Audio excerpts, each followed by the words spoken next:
This is Carlos Harlow here, and I have the pleasure of interviewing jazz vocalist Rochelle Rice. And she completed her Kickstarter last year for her debut album, Wonder. And definitely a pleasure to have you on in doing this interview today.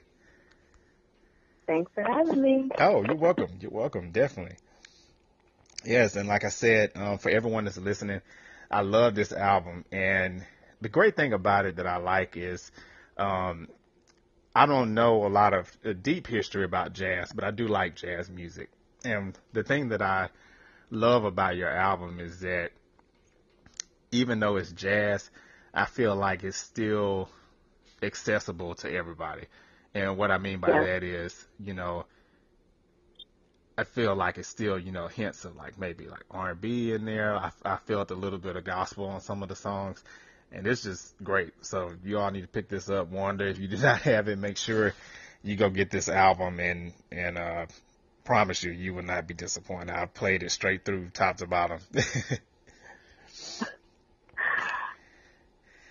Yes, yes, and one thing I wanted to ask you, and this I guess would be kind of a question right off the bat, was with going with Kickstarter for your album and crowdfunding, and it's something that a lot of artists are doing. It seems a little bit new as far as the music scene goes. We're starting to see a lot of artists going to crowdfunding and Kickstarter to produce their albums. So I just wanted to ask you, what was your experience like with Kickstarter and coinciding that with the creation of Wonder? Well, I didn't think that I was as prepared as I should be, but now being on this side of it, I've realized that I have had all of the plans for Wonder ages ago. Probably about 18 months before I even did my Kickstarter, I was reading blogs online, figuring out how crowdfunding was done. I took a few artists here in DC to lunch who I knew had good Kickstarter campaigns, and asked them about crowdfunding and what they did. And so I decided that Kickstarter was definitely the way to go. Rather than do any of the other sites specific to what I wanted to do, I really wanted people to come on a journey with me through Wonder. It's an EP. There are 7 songs if you have the deluxe version, but they are so personal. And so it wasn't just, hey, I'm going to put out this music because I want to. It was, hey, I need everybody who loves me and I love them to really, and people who are willing to take a chance on me, to really step out and take this journey with me. And I just didn't hold back at all. I recorded at one of the best studios in the area, in my opinion, which is Biased. And I had James Dura, who owns Peauxetic Creations, film company here out of Maryland, do the Kickstarter video. And I wanted it to be the representation of where I am right now, and that meant planning. That meant putting my eggs all in one basket, because as you know, with Kickstarter, if you don't get all the funds, then you don't get any of the money. Right. But I felt very passionately about what I was trying to do, and I was so excited that people decided to jump on board too, and have stuck around to see it through, to see the project through. Right. Well, it's definitely wonderful. I love, like I said, I love the whole EP. It's really great. And one of the songs, and I kept toying with this today because I was like, okay, what's my favorite song? And I don't know if I have a favorite song on there, but I would say today, right now, if I had to pick, my favorite song would probably be Fear. Yeah. And and just with that whole concept, what would you say has been the greatest source of fear for you in your career up until this point, and how would you say that you overcame that? Well, it's funny that you asked me that, because last night actually, I've performed at the Kennedy Center here in D.C. many times, but last night was my first time performing, you know, as just me headlining it. I performed on the Millennium stage, and that was a goal of mine for a long time. And I talked about on stage last night that for the longest time, I was really afraid to record. I've been, you know, I'm relatively young, but I've been singing for quite a while. I have 2 degrees in music. But even being, you know, in the music industry and performing and, you know, living the musician life, thinking about going through the process of recording is just, it's such a huge task. I mean, there's so much that people don't see once you have a CD in your hand or once you've downloaded the record, you know. I had to write the music. I had to orchestrate and hire musicians to play the music. I had to rehearse them. I had to book the studio time. And then we had to record that day. And, you know, I don't have a massive budget, so we needed to nail it. So we recorded the whole record in, you know, we recorded the whole record in 6 hours. And then, you know, not being new to the recording process, but being new to the recording process, doing it on my own. Then I had to get through mixing, and oh my goodness, mixing, which for anybody, you know, who doesn't know what that means, basically when you record a song, you know, you say I've got a piano, bass, and drum, we're all doing our thing, but our levels are a little funny. Maybe the drummer might mess up here, or I might be a little out of tune there, and it's literally like going through every song with a fine-tooth comb, correcting and, you know, adjusting, and it is so tedious, and it takes so long. Mixing alone, I probably did about 4 to 6 hours on each song. And then after that's all done, you know, you have to get the album artwork together, and then you have to figure out all the licensing for the songs, you know, if you didn't write all the music, and get your publishing situated, and your song, it's just so overwhelming. And so for the longest time, that was what I was afraid of. I knew that I needed to record. I knew that I had something to say. I knew that I had things that I wanted to say. I wanted my music to be out. I wanted people to be able to go somewhere and press play and know me and hear where I am up until this point. So for the longest time, that was what I was afraid of. And it took the Grammy Award-winning children's music artist and folk artist Kathy Fink. I probably never would have met her had it not been for the fact that I was an artist in residence at Strathmore Music Center, which is in Bethesda, Maryland, and they have an incredible program churning out amazing artists. But she was one of the mentors, and she sat me down, and she's kind of like, she doesn't mess around. She's pretty serious, and she gives it to you straight. And she sat me down and helped me to write out a plan of action, and I felt so empowered that day. I hadn't taken the first step other than having already written the music, but I felt so empowered that day, and I kind of just took it one day at a time. I mean, I tend to, which I think a lot of us are the same, tend to get really anxious, and I just kind of want to shut down. But sometimes it's not about looking at the end. Sometimes it's not looking at the goal. Sometimes it's one day, okay, you know, getting through the morning, okay, getting through the hour, okay, getting through the next minute. Sometimes it's just one foot in front of the other, and I feel like that's what brought me here. That's how I've gotten here now, putting one foot in front of the other. And, you know, along through all of that was a whole lot of prayer, and not just my own prayer, but my mother is a praying woman. I'm surrounded by people who prayed for me and invested in me. My husband prays for me and supports me, and just knowing the way that I am, the person I am, it's only by the grace of God that I've even put this record out. Well, I can definitely tell you, as a fan of your CD, and it's easy for me to say on this side, I'm on the receiving ear, so I wasn't there for the hours of mixing and recording.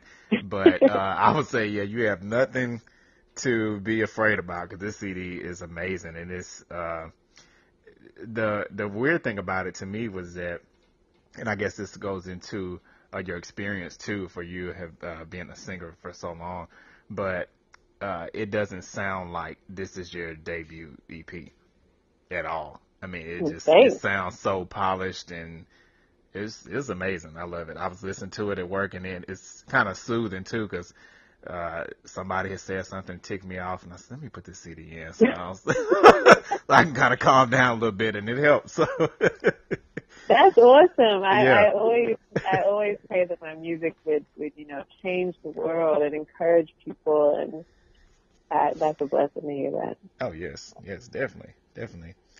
And with your busy schedule, I mean, being a wife and a mother, and then with your residency that you just mentioned, and then also being a singer, and then I was reading as well that you're not just a singer on your own or a musician on your own. You've been a part of many prestigious groups and projects like House of Soul, Afro Blue, and Sweet Honey in the Rock. So how do you have the time to balance everything, and then still hopefully have time for yourself too? I don't. And I don't, and I do. I mean, I'm not trying to preach, but I am a little bit. Hey, Honestly, that's all if I right. do it in my own strength, if I do it in my own strength, I don't have enough time. And to be 100% honest, when I'm not praying and I'm not reading my Bible and I'm not giving a portion of my day to really focus on myself, on the Word of God, then I am a hot mess, and I don't have time, and I'm busy, and I'm short, and I miss things.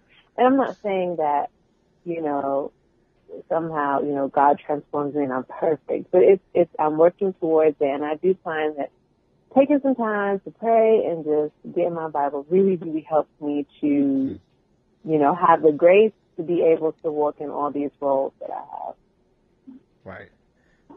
Well, yes, you definitely make it look flawless. So, I mean, that's a key thing that you say is that, and with prayer, I think that's so important. And I think not just with music or with artistry, but just any field or any person. I think that's something that's really important to stay grounded spiritually. So Yes. that's amazing. Mm-hmm.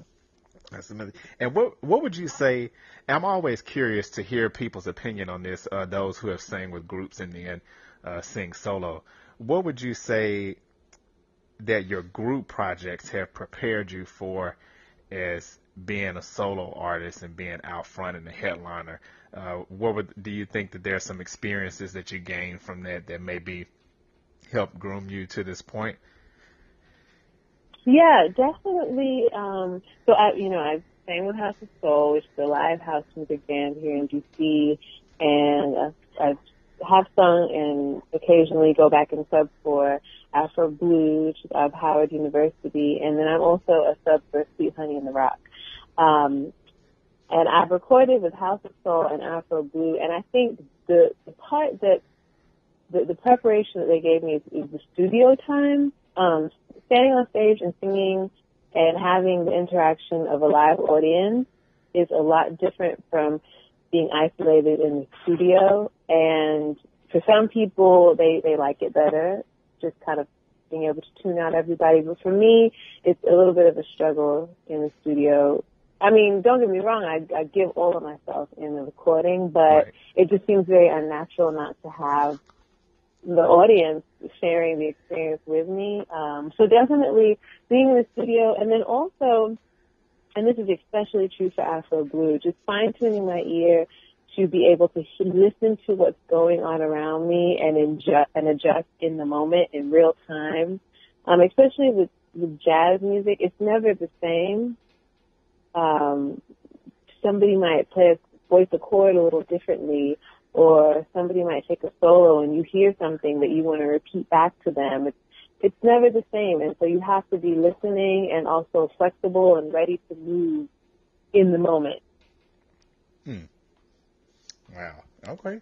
I love that. That's really interesting. I just always think that's fascinating to hear the differences and what people feel about performing or singing or recording with a group, and then versus doing it solo.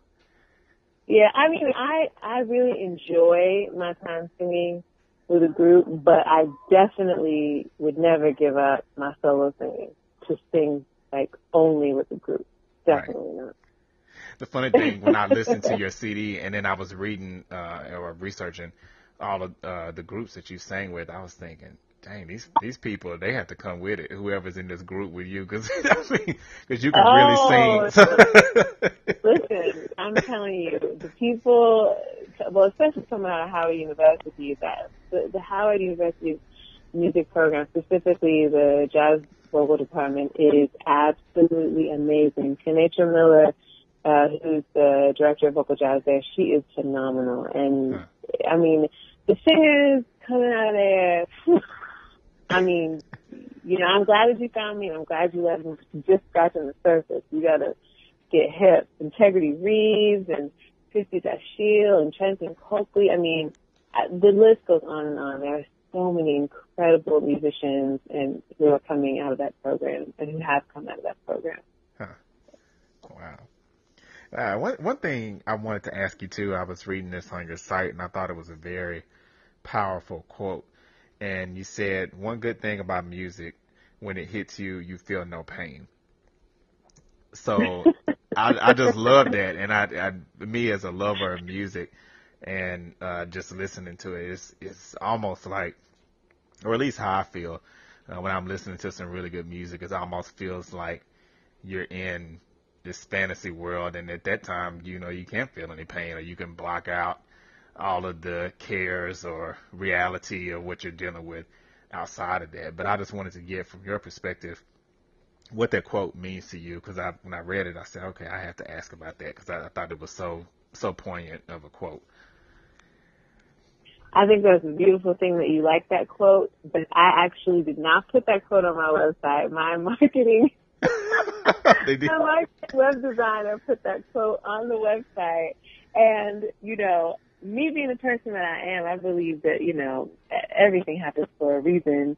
I think it is a beautiful quote, and I agree with you that, and I do, you know, I was talking to my husband about this last night, after the Kennedy Center show. It's like when I'm on stage and I'm singing and I'm in the moment, it's like, man, my leg could be falling off, and I wouldn't know.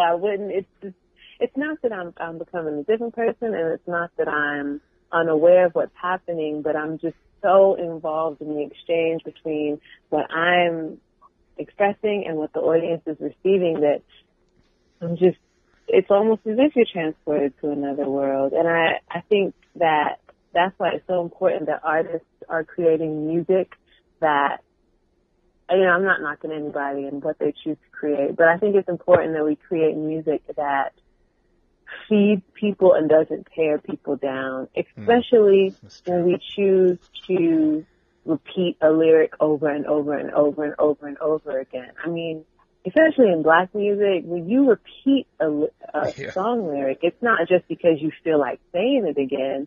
It's because you want to get that thing inside of you or inside of somebody else. So I think that as artists, we have to be very careful about what we're putting into people, what we're putting out into the world.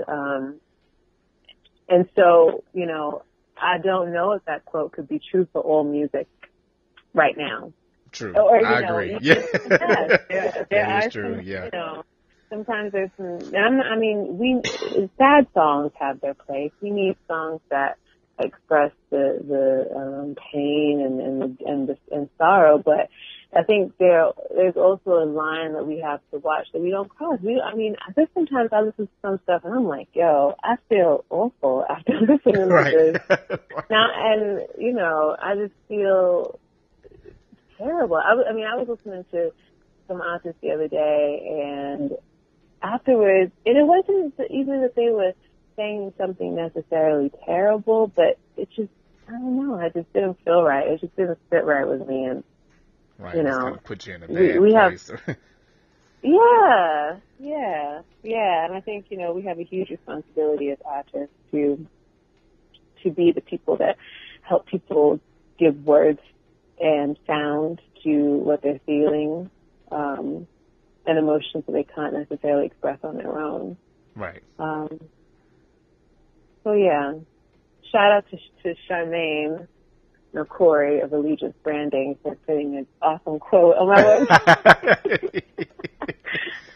Yes, it was definitely a great quote. And I would say, to clarify, like you said, music like yours, that quote definitely stands. But when, you listen to the radio, and to be honest, that's really kind of how I found your music, is that, I have my favorite artists, here and there, but sometimes I just get sick of what's on the radio, and I just want to Mhm. hear something fresh, something that's new, maybe something that, I may have to open up my mind a little bit to understand or to hear.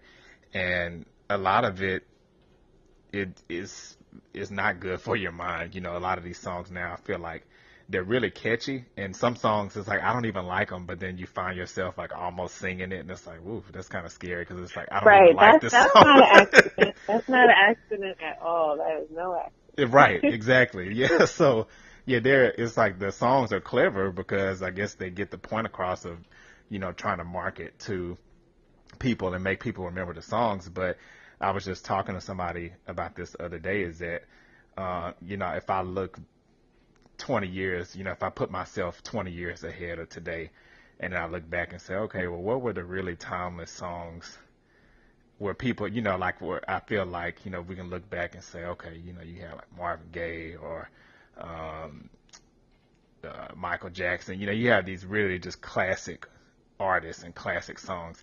And it's like a lot of the artists today, it's sad to say, or the popular music that you hear on the radio, I should say, you don't have that. Or it's like they may have some hits, but as far as it being timeless music and something that really can improve your mind or improve your day, it's kind of far and in between.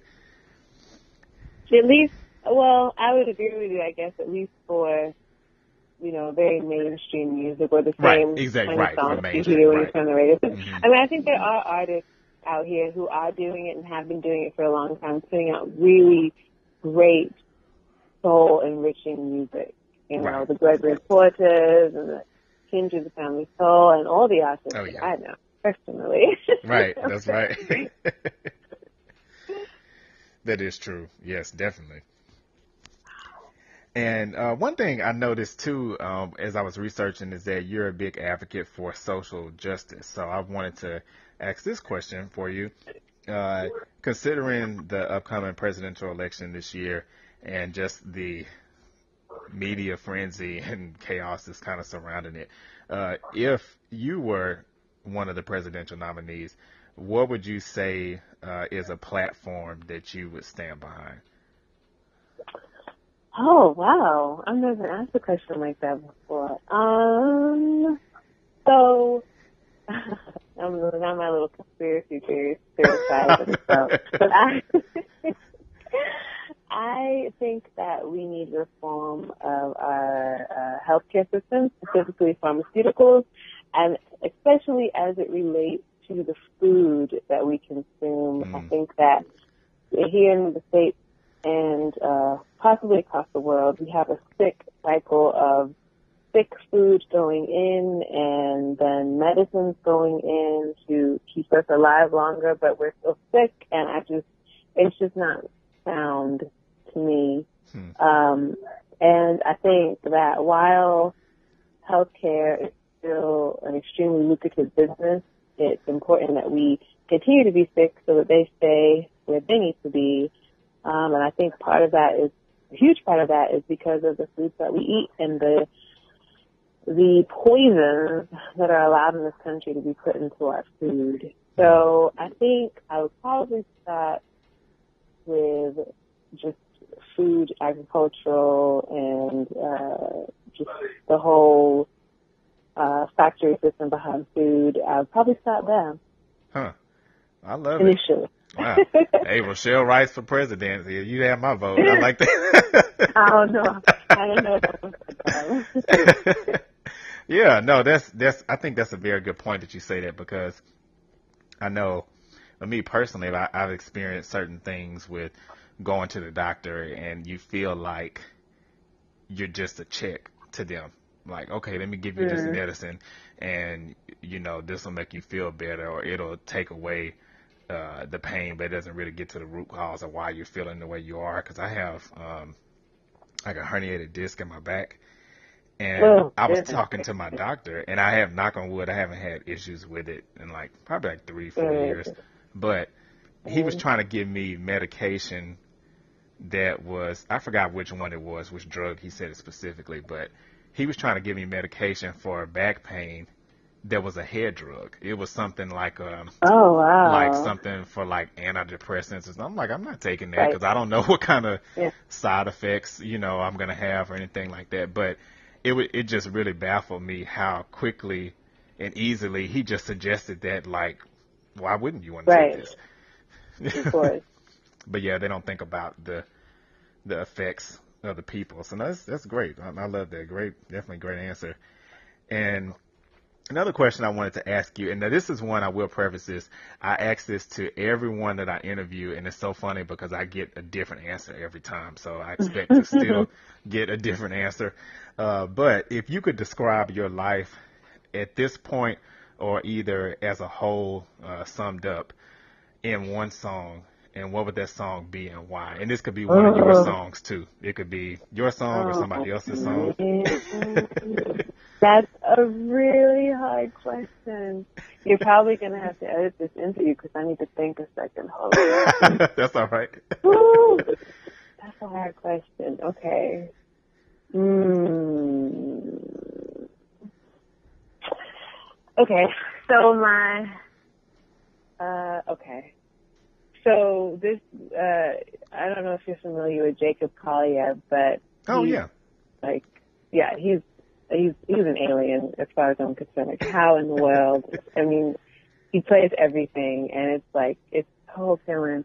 But there's this song that he has called Hideaway, and it's from his new record that came out where did it come out in June? I can't remember if it came out in July or June, but it's called Hideaway, and I think like that song right now. I mean, if you could listen to Wonder, my record, from start to finish, and then Hideaway be the new song, because right now I just feel like, and the song talks about kind of being somebody's quiet place, somewhere that they can kind of just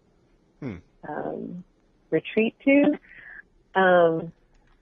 I had this release record. I had this really big summer. I performed at Blues Alley, which is just, I mean, everybody's performed there. I sold that out, and I did a love song show, and that was sold really well. Then I did my CD release, and at one of the biggest venues that I've ever headlined by myself, and sold that out.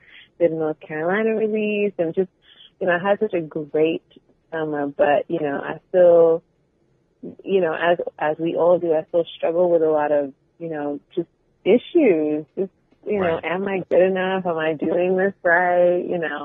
And so right now, as I like want to, I'm writing again. I'm ready to like record a new record. I kind of want to just like hide a little bit, which sounds crazy. I should be out performing and stuff, and I am performing. I'm not going anywhere, but I just like that song right now. It's just, I need quiet.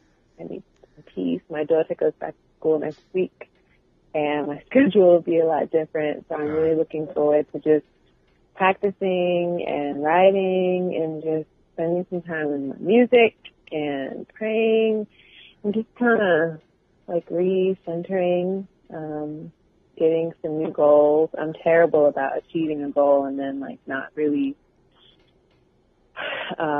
taking time to just respect and honor the moment of the achievement. And so I just want to kind of reflect and see what's next and see what God has for me next.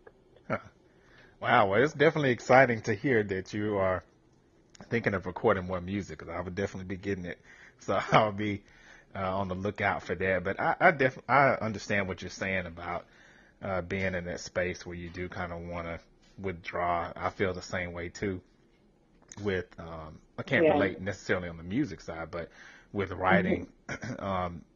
there were certain points where I was almost kind of like a hermit, where I would just hide away for a couple of days and just write. And then, sometimes you get influences from talking to other people or watching people. One of my favorite things to do is to go to Starbucks and just write, because or even just sit there and then I'll get inspiration to write because it's just interesting seeing people and just being observant, kind of like a fly on the wall type deal. But that's amazing. Yeah, I think it's important. We don't, in my generation and in our society, we don't give ourselves any time to just stop. And I'm really hoping to encourage that culture in my household. My daughter, she's like me. She's like, go, go, go. But I'm trying to encourage her to just take some moments and just, be still. Sit down for a second. Right. Cool. Well, I do have one last question to ask you. It's a very important question. I want for everyone that's listening, everyone to be able to know where to get your music and where to follow you online and through social media. Sure. So everybody can visit me at RochelleRiceMusic.com, RochelleRiceMusic.com. And on the website, you have access to my new record, Wonder. You can buy it through iTunes or CD Baby or listen to it on Tidal or Spotify or Amazon, all the places. And I also have a blog on my website, pictures and all of that stuff. I'm also on Facebook at facebook.com/Rochelle Rice Music, and on Twitter at Rochelle Rice, and on Instagram as Rochelle. But if you just search Rochelle Rice, you'll find me as well.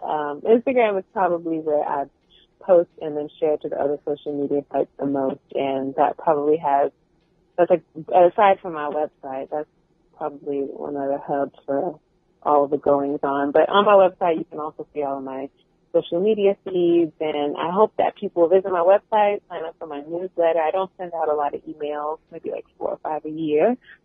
And, listen, poke around, message me, tell me how you feel about the record. I love Wonder. I'm still not sick of listening to it. I hope that people will go to the website, check it out, and listen to it and share it with their friends and family. Oh, great. Well, I've definitely been sharing it, and I hope that people. Thank you. Listen, you're welcome. And I hope that people listening, that they definitely do the same and go and pick it up. And it's rare that you can listen to an album from top to bottom without skipping tracks, and it's definitely what I did here. So I love it, and like I said, I've listened to it several times already. Oh, wonderful. Thank you. Yes. Well, thanks again for taking out the time to do this interview. I really, really appreciate it, and definitely look forward to any future endeavors that you have, and projects and concerts. If I'm ever in that area, I'll definitely try to get some tickets to your show. And yes, please come see me. Oh yeah, no, I would love to, definitely. Yeah, and after you get your rest and time to reflect, but I'm definitely selfishly as a fan looking forward to the new music too. But I know you do have to have your time to live life and reflect in the meantime. But thank you, I really appreciate it. Oh, you're very welcome. Thank you so much for having me. Oh, you're welcome. All right. Well, have a good night, and I'll be posting the interview next week, so it'll definitely be up there. But I'll let you know beforehand. I'll send it to you before. Okay, great. Thank you so much. You're a great interviewer. Oh, thank you. You asked really good questions. Oh, I appreciate that. Thank you.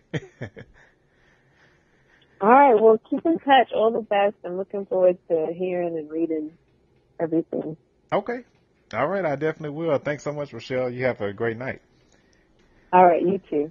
Thanks.